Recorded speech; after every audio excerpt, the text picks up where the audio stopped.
Welcome back to another episode of Comply or Die, a podcast where we talk about AML compliance and the technology and issues impacting the industry.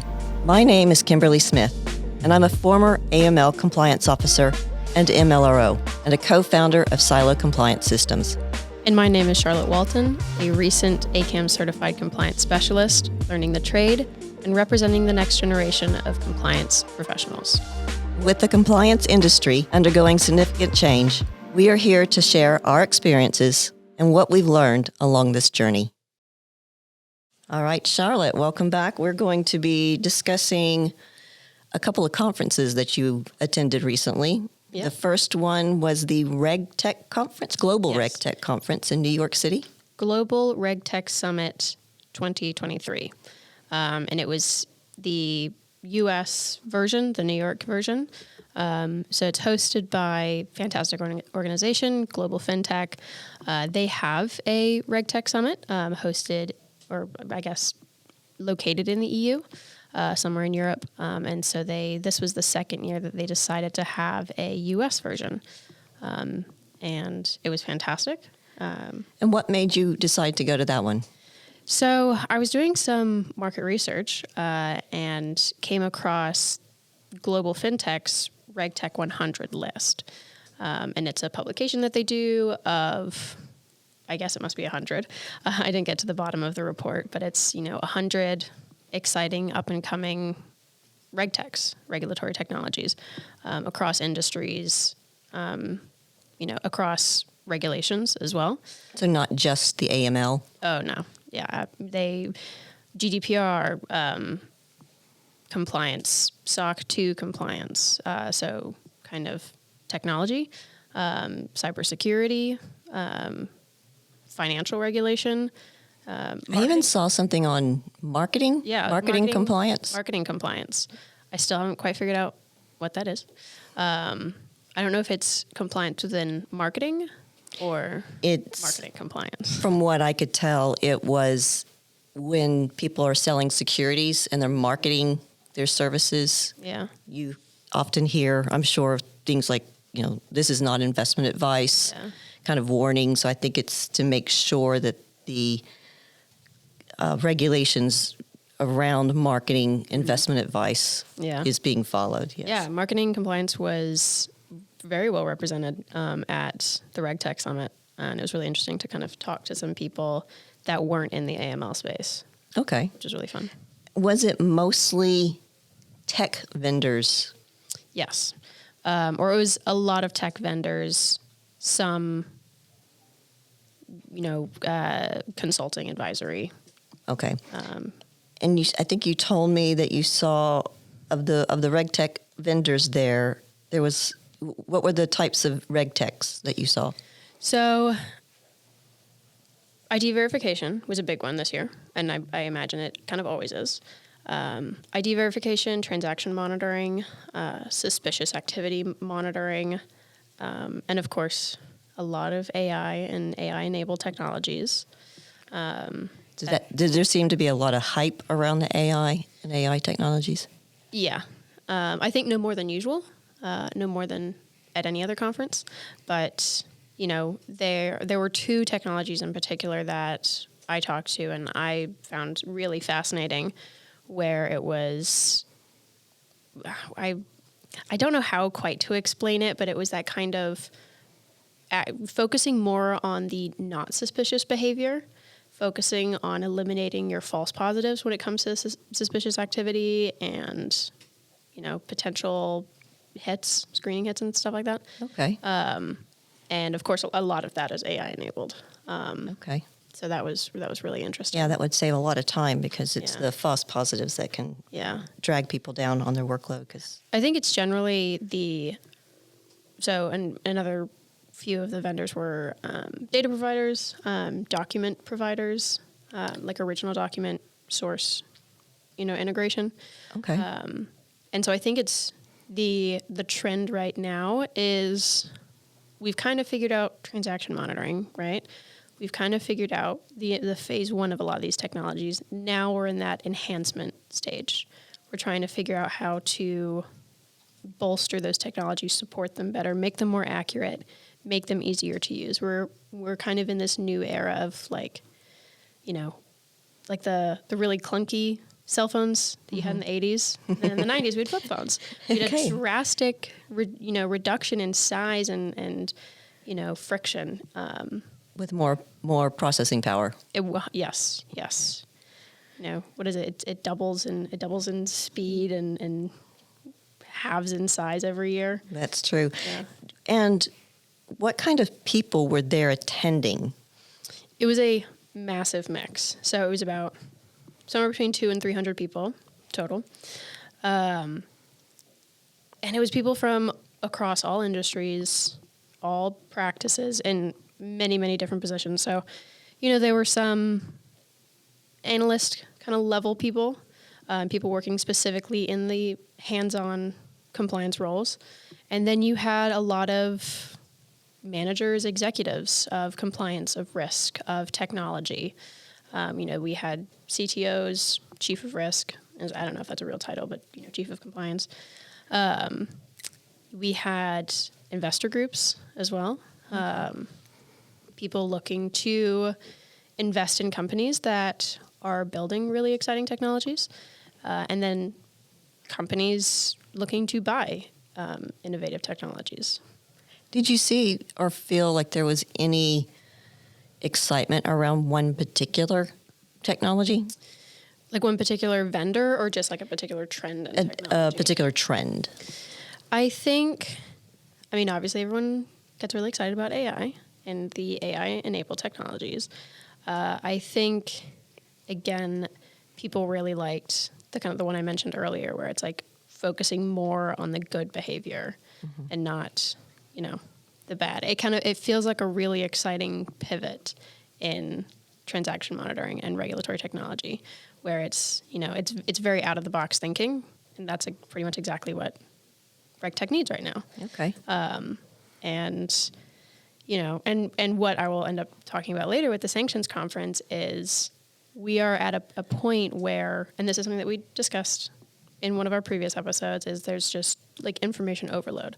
It just takes so much time to sift through all this information, and what we are needing and what we are seeing, and what I saw at this conference is innovative, creative thinking where they're not trying to make themselves more compliant. They're not just trying to make the technology faster or more accurate.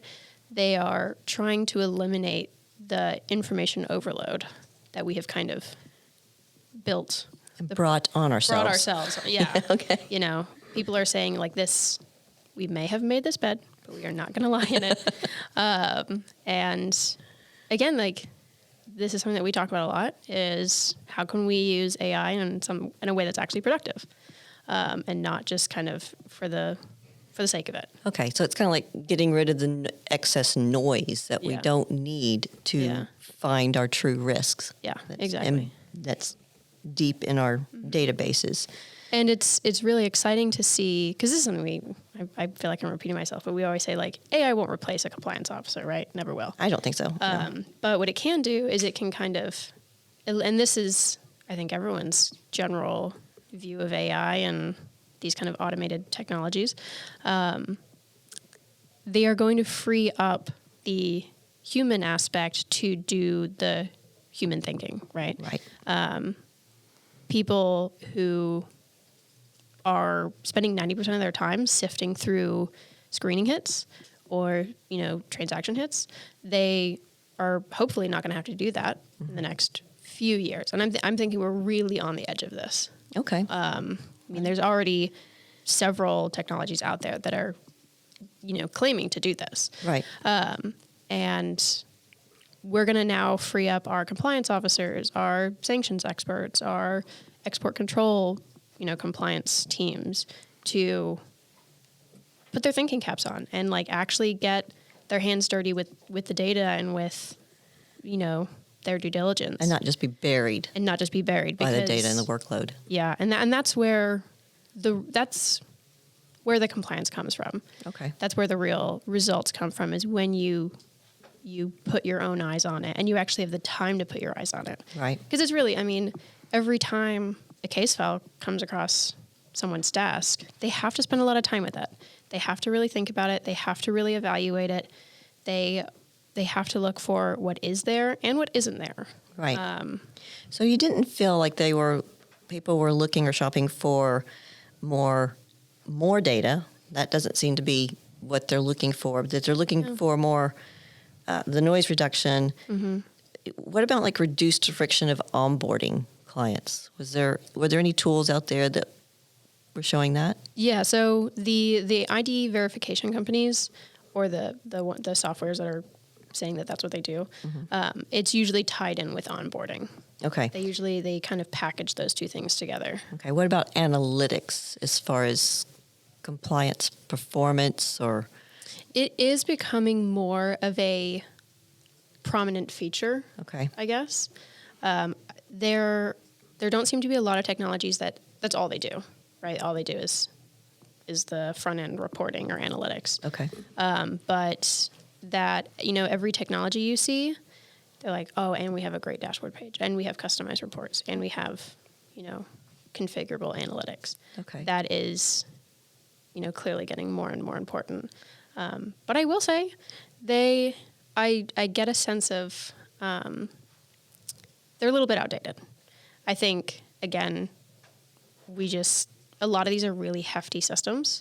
They're these big, like, legacy enterprise softwares. Were most of the vendors going after the big enterprises? Yeah. Okay. Yeah, they're going for tier 1 banks. For the banks. Yeah, okay. Yeah. I guess I should say like tier 1 financial systems. Okay. There was just a lot of banking folks. Okay. There. And you didn't get to go to the speakers a lot, but what kind of topics were being presented? So the big keynote panel was, the outlook for the regulatory technology landscape. That seems to be kind of a recurring one. Feels like every year they're always going to do, a prediction, a forecast, an outlook. And then the second big panel was generative AI. Okay. Which, I mean, again, also at every conference right now. Were there any regulators on the stage that you know of? Or there? If they were not in massive numbers. Okay. A lot of the speakers were from the tier 1 banks, which I thought was really interesting. Coming from their risk and, compliance departments.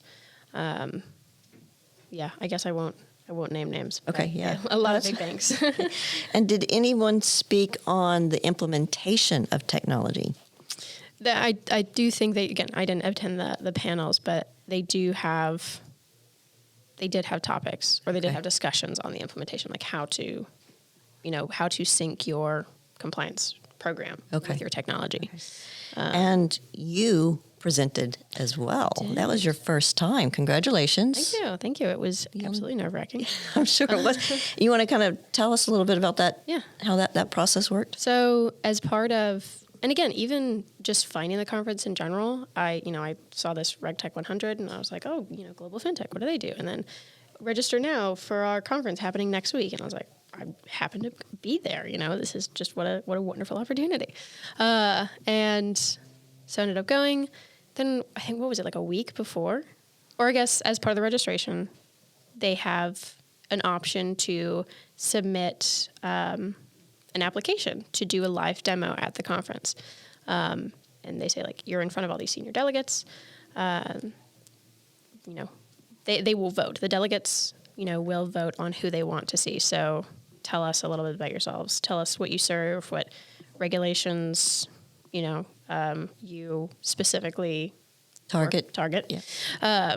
And they voted for us. We found out a week before they voted for us. And I had to, last minute, put a little speech together. I think it was, 5 minutes tops? I think. Yes, I remember they said 5 minutes tops and the microphone gets turned off. And the microphone gets turned off. And it was actually 3 days before the event. Yeah. That we saw the email. Yeah. that we had gotten a few days before. Yeah. Yeah. That was kind of honest. And I was like, oh, wait a second. Yeah. Charlotte has to present. We have to Yeah. get her on stage. But it was funny. I don't know why. I think I like blacked out and volunteered myself to do it. I didn't intend to. And then suddenly next thing I knew. Well, I'll be honest. It's been my experience that most of the time it's what I call a pay to play. Mm-hmm. You know, if you're spending $5,000 to $10,000 to exhibit or sponsor, then you get some time on the stage. Mm-hmm. And because we weren't doing that, we were not exhibiting or sponsoring the conference. You were just going as an attendee. Yeah. And so I did not expect to get picked. Yeah. And so, you know, yes, when I remember you asking, should we apply? And I said, yeah, sure, go ahead. And then you did. And I was not expecting to get a positive response. So I was a bit surprised. I think out of was it like 15 or 20 companies? I think maybe 4 of them were non-exhibitors, non-vendors. Yes, that's right. And you got picked. We put together a quick 5-minute presentation and slides. So how was it to get on stage in front of all these people? I see you leading me to water. Yeah, I know the ending. It was good. To be fair, and this is something I definitely want to, commend Global FinTech for, is the conference itself is not huge. It's only their second year, but they're a really well-established, circuit, right? And so they attracted a lot of really top people, top companies, top talent, top, VC investor, senior folks. So I had already kind of become chummy with a few people by the time it was us, and we were the last people. Do you want to talk about the little app? Yeah. Yes, because that was actually quite useful before you even got to the event. You were already networking with people. Yeah, and it was so. How did you describe it? I described it as the Tinder for conferences, I guess. Yeah. Tinder for business networking? Yeah. Yeah, at a conference. At a conference. And so they basically, and it was a separate app. It wasn't like theirs. They loaded in like all their agenda, their speakers. They put in, I think like a week before the conference itself, you got an email that's like, join the networking app. So you fill out, you fill out a profile. You say, here's my name, title, company. Here's here's my little tagline. What was your tagline? I don't remember. It was pretty good. Okay. It got the attention of a few people. But it's like, here's my bio, and here's what I'm interested in. I'm interested in buying technology. I'm interested in selling technology. I'm interested in networking about this. I'm interested in partnering about this. Okay. So it was very, very detailed. You were saying, like, I'm interested in AML, KYC, technologies. I'm interested in marketing compliance. I'm interested in other types of compliance. Because the reason we sent you was to look at other technologies, and because we are looking for technologies to integrate into our system, as particularly the ID verification technologies, see what's out there, because there's a lot of them out there, and wanted to find out more about, meet them face to face and learn more about their different technologies. And that was the reason why we sent you. Go scope out some new tools and see what else is out there. Yeah, I was really just supposed to fly under the radar. It was not supposed absolutely to be, I was just supposed to kind of suss it out, and went on this networking app, this Tinder app, and you got to match. They would say you they literally matched you. Yes. Yep, and they do matchmaking, and they say here's what we think would be your best matches. And I connected with several of them, but I didn't even remotely fill my schedule. I think they have 20 slots for the whole day. Because you were given 10-minute slots. 10-minute slots. You two should meet, and here's your mutual free time in 10-minute slots. Yeah, and there was 5-minute passing periods. Okay. It was like speed dating, really. And it was crazy because, 10 minutes is not enough. And it was the whole day. The whole day was fantastic. I had such a blast, but it was hectic. It was so exhausted. I was exhausted. I think my only criticism, I guess, for them is that they didn't have enough places to sit. Okay. You never mentioned that. Yeah, well, like in the networking hall, because I was, in heels all day. Okay. My feet hurt by the end because I was always like standing and talking to people. Right. And also there was nowhere to sit and eat, which was kind of strange. But you had a really good vibe. I remember talking to you that evening, and you said it was just a fantastic vibe. As a matter of fact, I was waiting just so anxiously because I knew you were going on stage, and I was waiting by the phone, waiting for you to call. And it was about an hour and a half it was. after, and I knew it was only like a 5-minute presentation. So I'm like, where is she? Yeah. And I said, I guess this is a good sign that she's not calling right away, because I knew that meant that you were talking to people. So you had people talk to you afterwards. Yes. But let's talk about the blooper. So we were the very last, and I had already made friends with. Can I say his name? No, don't say names. Right. Just with my buddy, my conference bestie, and we do get our conference besties. We do, yes, because you run into the same people over and over again. After a while, you make good friends. And we just kept because I think we had someone else had introduced me to him, and we had kind of chatted, and we decided there may be a partnership opportunity, but it wasn't sparks flying, right? Yeah. And then we just kept running into each other. So, it's my turn to go up. Well, actually, I guess I should do the loop where I think it's my turn to go up. I think it's your turn to go up. The guy in front of me had done a really quick and he was also a non-sponsor, so I knew it was going to be 5 minutes. Right. And he goes up. I'm just getting my notes together. And about a minute in, he's thank you, and leaves the podium. And I'm like, oh my God, is he done already? And so, I grab my things and I start walking up to the podium, and then, his logo and his video shows up on the video, projector things. And he cheated. Yeah. He didn't do it live. He had a recording. Yeah. He was doing the intro. And he psyched you out. And he did. And it's a small room, and everyone's seated. And so everyone saw me be fully standing at the podium. And then the thing came up, and I was clearly confused. Everyone else was clearly confused, and I just slowly backed away, and I sat down in my seat. But it was good. It was a nice icebreaker because then I, got to kind of laugh at myself when I got up there. I was like, the guy in front of me, you really got me there. Sorry about that. Yeah. And well, like I said, it just kind of goes to show you can get out there, you can make mistakes. And one of the things that, because you were very nervous the day before. And I remember we were kind of chatting with you that night, the night before. And it's like, look, the only way you can fail is if you don't do it. Yeah. So just get on out there and do it. And it was 4 minutes total. How bad could it really have gone? Yeah, you did fine. And you know what? I had already had the major fail right at the beginning, before I'd even started. So I was like, there's no way it can be worse than this, right? It truly cannot get worse. Yeah. Well, I guess it sort of did. But because we were at the end, the room was basically empty. It was half, probably not even half capacity. And so my conference bestie was there. And my big icebreaker was, raise your hands if you work in anti-money laundering compliance. And of course, it was crickets. I think you said you had one or two people. My bestie raised his hand. He was the only person, and so he kind of showing that support. Threw me a line there, which I was very grateful for.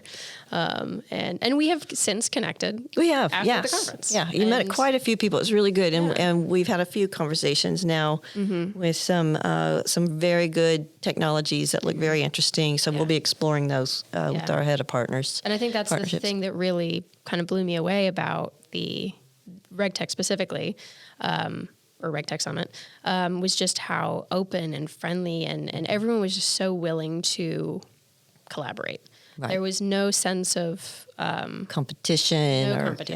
There was no we're going to need to sign an NDA first. We're going to need to, we can't do that. We're not allowed to disclose this information. It was let's get on a call. Let's see what we can do together. Okay. Fantastic. And there was certainly a lot of overlap between, the people I was talking to, and just everyone was so willing to introduce everyone else to each other. There was one guy that I think you had pointed out and said, he had requested a meeting with me on the networking app, and I ended up missing him because I went from my first meeting and he had walked away, and then just some random person like put his coffee on my like networking table, and I was packing up my bag, and he was like, "Hi, I'm so and so," and I was like, "Hi," and then I spent like my whole passing period and then my next meeting just chatting with this guy, and he was a delight to talk to, and he was like, you know, again, like there was no there wasn't a perfect alignment between us, but he had said like, you know, I'd be happy to introduce you to these people. Yeah, I got that feeling because you were talking, you said, oh, you know, we've gotten this introduction and that introduction, and even people who weren't there, you know, we're still meeting people by, I guess, the networking, you know, it's a network. That's great. It's many layers, really. Yeah, okay. And you'll go back? 100%. 100% go back. Definitely. All right. Definitely sponsor next year because it's a really well-run organization. It's a well-run conference. I think what they're doing is really important. And I think they did it exactly right. You know, it was intimate, it was collaborative, it was open, it was very honest as well. Okay. They had great representation. So let's move on to the next conference that you went to and tell us about that one. And it was about 2 weeks later. Yeah, 2 weeks, maybe Also in New York. Also in New York, at the Yale Club. And it was the ACSS, which is the Association of Certified Sanction Specialists. Okay. It was their conference. And it was their U.S. version. They have a EU. Next year's is in Amsterdam, which I propose that we go to. Okay. And do they do that like a different country each year? I don't know. Okay. That's a good question. I think their Europe one changes. Okay. Around the EU, and then obviously the U.S. Okay. Stays somewhere. So who was talking? Who was presenting at that one? Everyone. Again, the vendors, the sponsors were also part of the panelists and part of the presentations, and that was a really nice variety. You know, we had advisory consultants, consultancy services, data providers, I think software systems. I think you said a law firm? Oh, and a law firm. A law firm. Okay. Yeah, there was not nearly as, it was a kind of a small, it was really more focused on the learning. Because that one was less than 100 people. Yeah, it was really small. Okay. It was really teeny tiny. And what was and it was focused on sanctions and export controls. Yep. What was your big takeaway? Because that one you were listening in because it was a learning conference for you, not a networking conference. Yeah. So what was the big takeaway? There were so many. One, I guess my initial impression, and it was also a 2-day conference. It was not just 1 day. And the thing I was, surprised about the most is I don't come from a sanctions background. I don't know a lot about export controls. And so I was kind of having to pick it up on the fly. And I kind of surprised myself with how much I ended up learning and understanding by the end of it. I guess to kind of continue what we were just saying, the openness and transparency of the regulators is something I haven't really seen before. Again, the kind of narrative that we've been surrounded with, in our experience, and the jurisdictions we've been in is this kind of, again, that closed offness, that kind of, people be like, oh, they're coming at, well, they're not coming after me. What's the phrase that I'm looking for? They're out to get you. Out to get you. Out to get you, right. Not your friend. Not your friend. Not there to be helpful. No, but right. It was a very different feel with the sanctions regulators in the U.S. Yes. Because it was, you said Department of Justice. Yeah. So it was DOJ, BIS, which is Bureau of Industry and Security?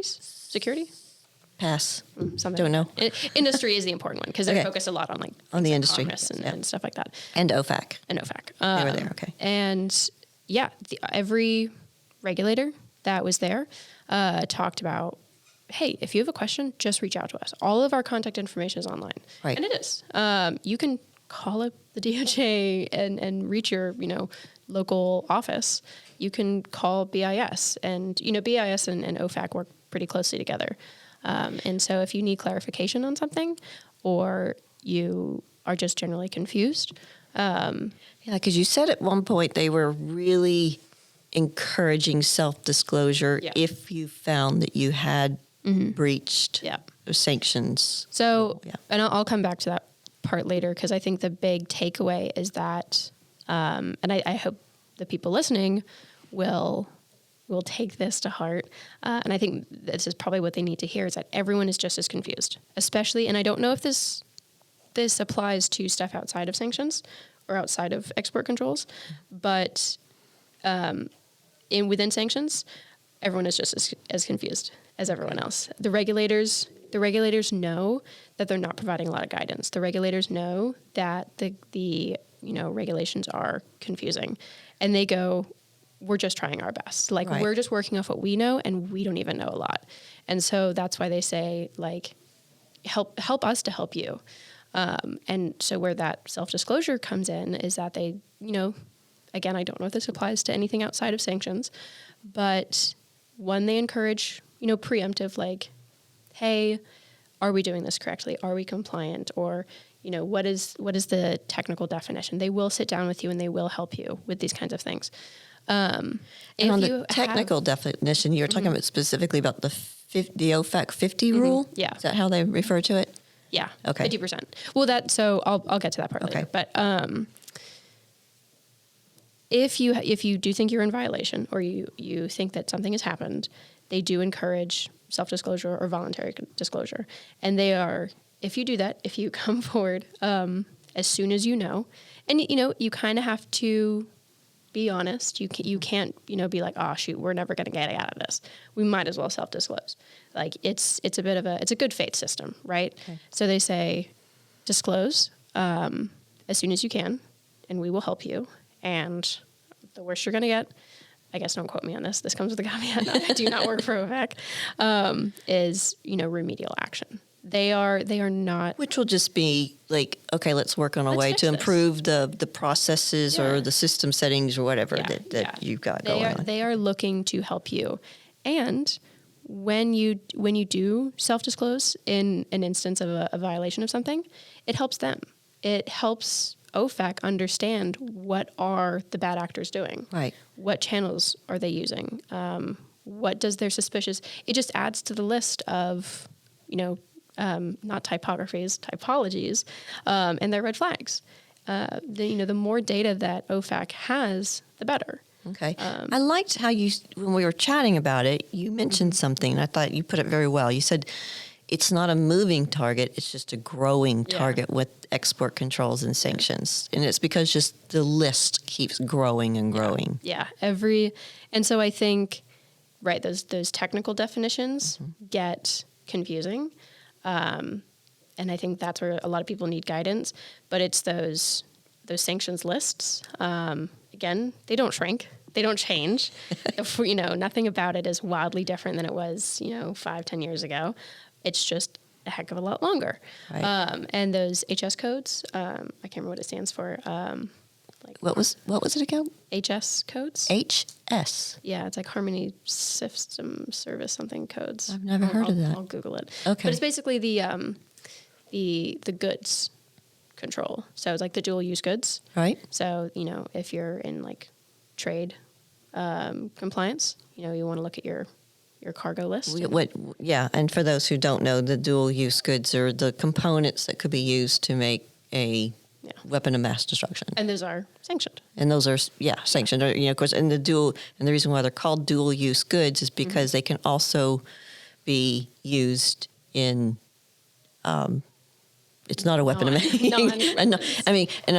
Take, for example, like chips, like in cell phones. Chips, yeah. Were they talking a lot about the chips? Because I know that here in the U.S., there's a lot of bans on providing technology to other countries or other companies and stuff like that. So that's what the dual use goods. So okay. Yeah. So they were talking a lot about, the difficult, and that's, again, they were very open. They say, we understand that screening for these HS codes, like screening for like the goods on like invoices and stuff like that, it can be difficult.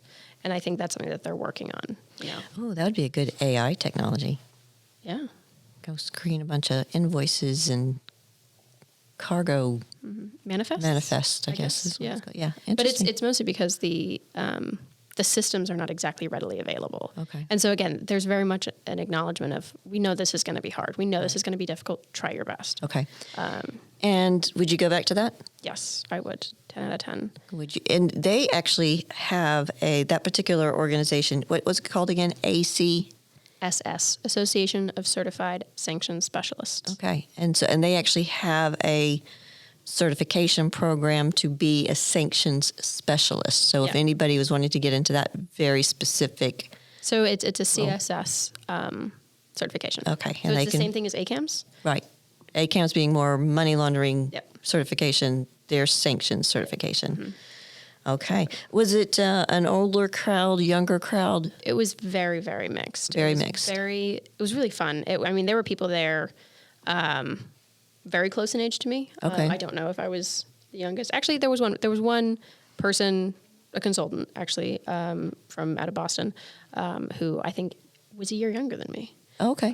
But he was there as like a very junior delegate. Okay. He was there with. And they had round tables, so you actually had to work together with your group, and they would give you a problem. You want to talk about one of the problems they gave you? So it wasn't quite a problem. It wasn't like a use case. It was more like a mini. Well, it wasn't really a mini. They were 50-minute sessions. It was like a 50. Okay.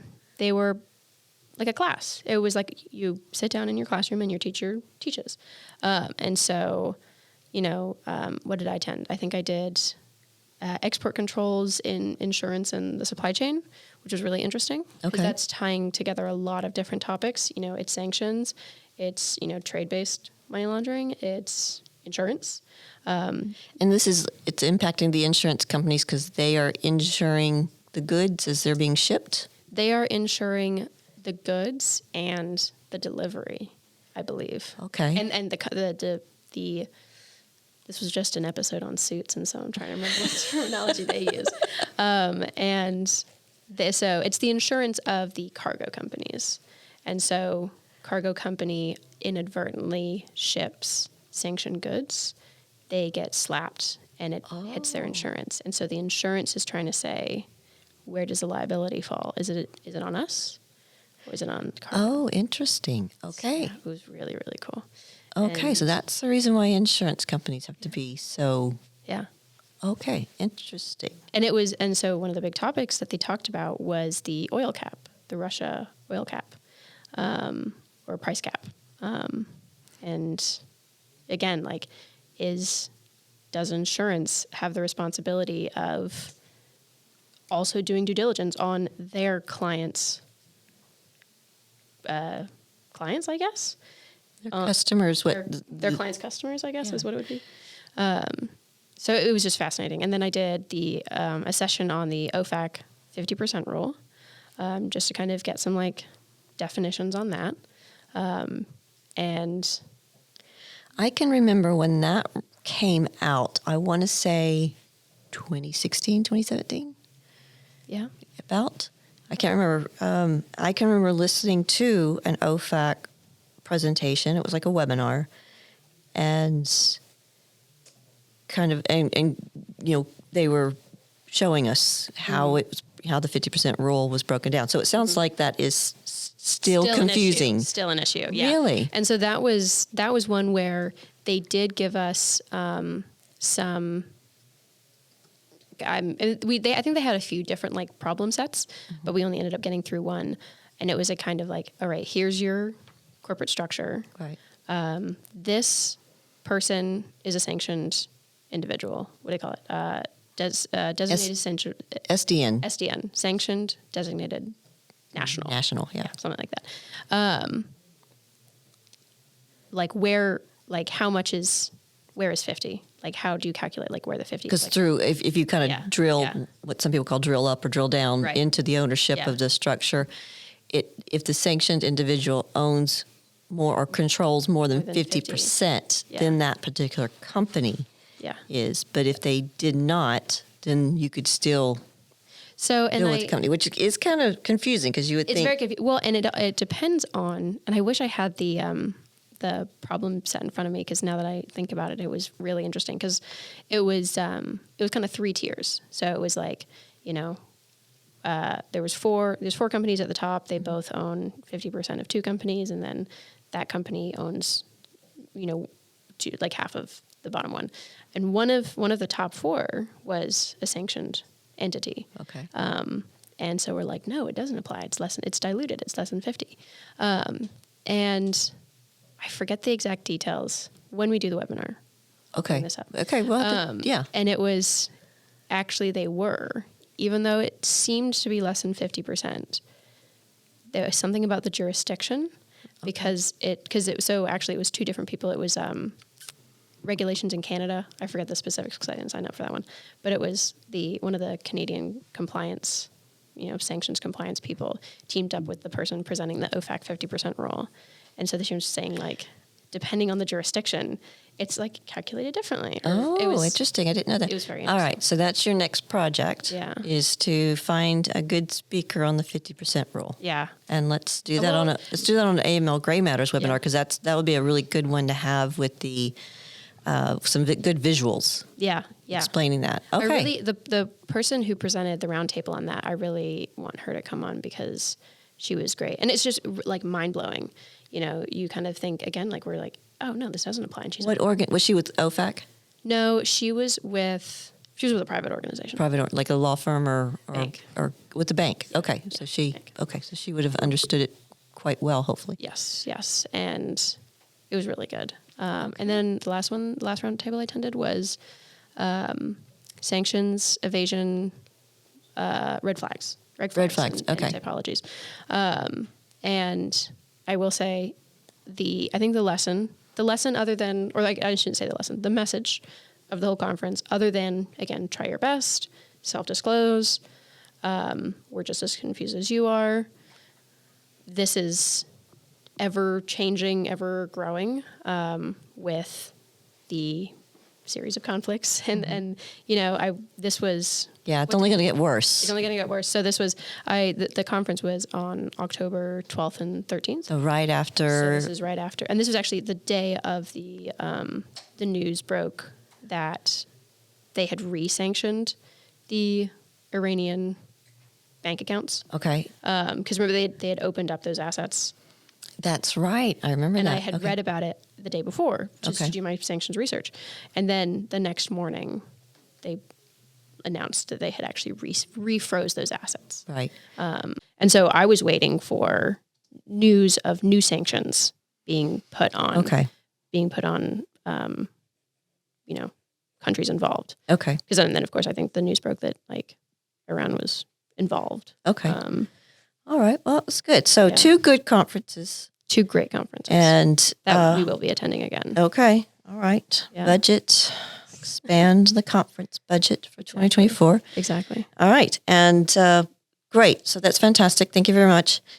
I think welcome. we learned quite a bit and know that we need to learn a lot more still. Yeah. And we are also heading to London, both of us. We are. Back to the homeland. Back to the homeland, to a financial crimes conference hosted by AMLP. And I do not know what that stands for.